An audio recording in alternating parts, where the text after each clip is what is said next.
hipon. Ilagyan ko siya ng lemon aswad saka kurkum para hindi siya malansa. Ito guys, lagyan natin ng kusbara saka spinach para hindi siya malansa. Tapos yan, gisa tayo ng sibuyas. Tapos lagyan natin siya ng tomato paste. Ayan. Lagyan natin. Tapos ihulog na natin yung hipon.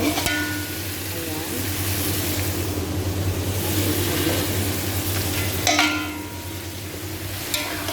Luluto ako ng biryani ng hipon guys.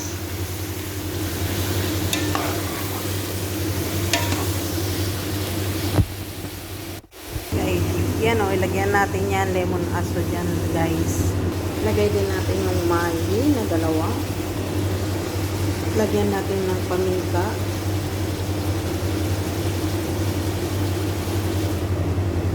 Lagyan din natin ng isang kutsarang maharap. Kunting asin.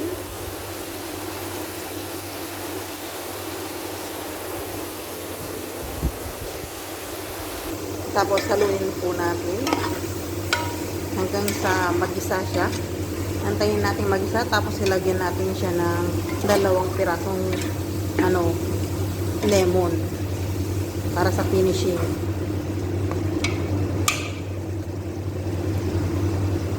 At saka ito, ilalagay ito pagkatapos.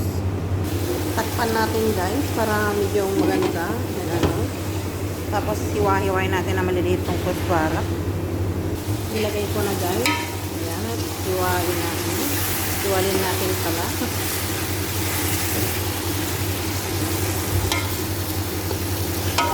Hintayin lang natin magmantika ng konti. Tapos, yan, tapos na.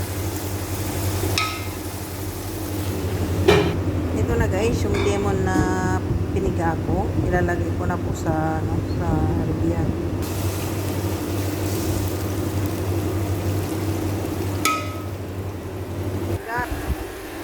Guys, tapos na. Papatay na natin. Done.